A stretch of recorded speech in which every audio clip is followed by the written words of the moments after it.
তোমাকে অবশ্যই তোমার বনে পৌঁছে দিব, কিন্তু আমি তো তোমার বোন চিনি না আর তোমার বাবাকেও চিনি না। তাই তুমি আজ আমার বাড়িতে চলো, কাল তোমার বাবাকে খুঁজে বের করে তারপর তোমাকে তোমার বাবার কাছে পৌঁছে দিয়ে আসবো। আচ্ছা ঠিক আছে আঙ্কেল। কাকুলি কাকুলি, জালটা দাও তো, নদীতে মাছ ধরতে যাও। এই নাও জাল, মাছ ধরে কিছু মাছ বাসায় দিয়ে যেও। বাজার কিন্তু নেই, তুমি বাসায় দিয়ে বাজার করতে যেও। এরপর কালো জাল পেয়ে নদীতে মাছ ধরতে যায় এবং নৌকা দিয়ে ওঠে, নদীতে জাল ফেলতে থাকে। বাবা বাবা, আজকে আমি নদী দেখতে যাব বাবা, এবং নৌকা দিয়ে উঠে মাছ দেখতে যাব। তুমি কিন্তু না করো না বাবা। পাগলি মেয়ে আমার, তোমাকে আমি কোনো সময় না করেছি? তুমি নদী দেখতে যাবে মন্ত্রী? আমার মেয়েকে নিয়ে নদী দেখাতে নিয়ে যাও এবং মেয়ে যা বলবে তাই শুন। ঠিক আছে জামাই, রাজকুমারী যা বলবে তাই শুনবো। চলো রাজকুমারী, চলো তোমাকে নদী দেখতে নিয়ে। রাজকুমারী তুমি নৌকায় ওঠো, আমি নৌকা চালাই। না না, আমি একাই নৌকা চালাবো। আমার খুব ইচ্ছে নদীতে নৌকা চালিয়ে ঘুরে বেড়াতে। রাজকুমারী তুমি তো অনেক ছোট, তাই তুমি নৌকা চালাতে পারবে না একা একা।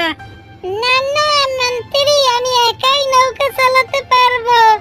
আর আমার আম্মু কি বলছিল তোমার কাছে, যে আমি যা কথা বলবো তুমি সব শুনবে। তুমি এখন কেন শুনতেছো না?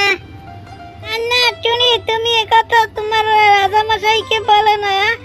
আচ্ছা তুমি নৌকা চালাও, একা একা নৌকা চালিয়ে তুমি আনন্দ করো, আমি এখানে দাঁড়িয়ে আছি। ওঠে আর নৌকা চালাতে থাকে, আর সে নৌকায় উঠে এত খুশি ছিল যে নৌকা চালাতে চালাতে তাদের বন ছেড়ে অন্য বনে চলে যায়।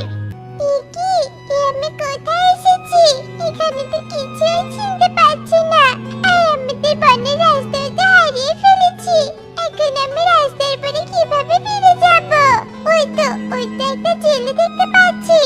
ওই জেলের কাছে যাই, আর আমাদের বনে যাওয়ার রাস্তা খুঁজে নেই। আঙ্কেল আঙ্কেল, আমি আমাদের বনের রাস্তা হারিয়ে ফেলেছি। আমি কি আমাদের বনে পৌঁছে দাও না?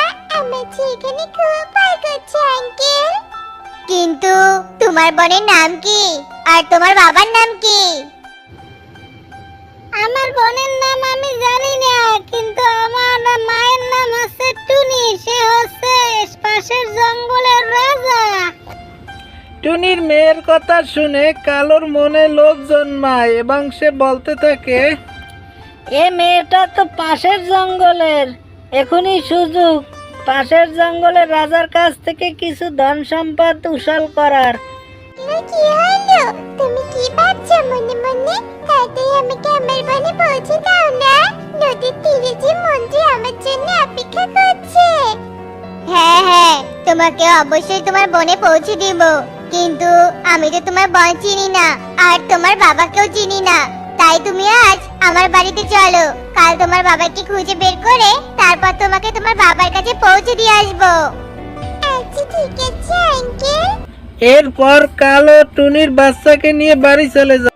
কালো, এ মেয়েটিকে আর কোথা থেকে তুমি এ মেয়েটিকে নিয়ে আসলে আমাদের বাসায়? কাকুলি, এ মেয়েটি আছে পাশের জঙ্গলের রাজকুমারী, এ হারিয়ে গিয়েছে।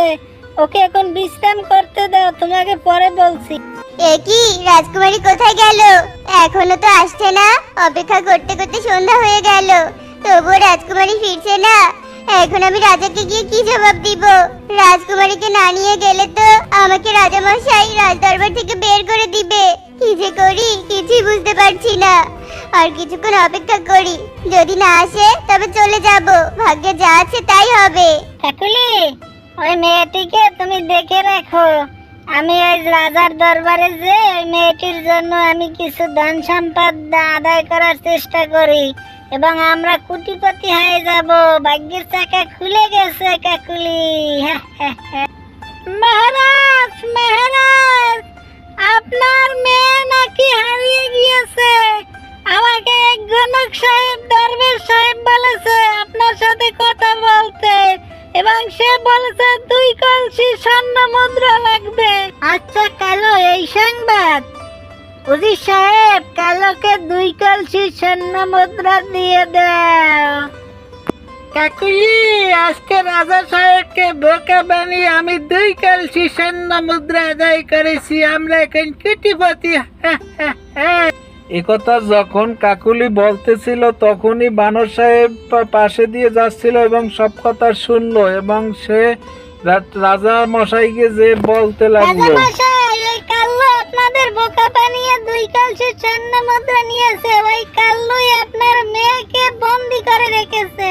বানর সাহেব, এই খবর। চলো আমরা সবাই চলো, উজির ফৌজা টোজা নিয়ে চলো। ওই কাল্লোকে আমরা এখন আবার চরম শাস্তি দেব।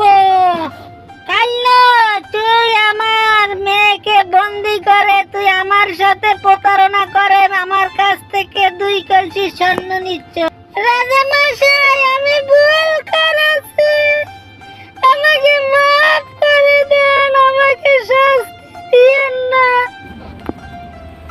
প্রিয় বন্ধুরা, তোমরা আমার মতো পাষাণ হইও না।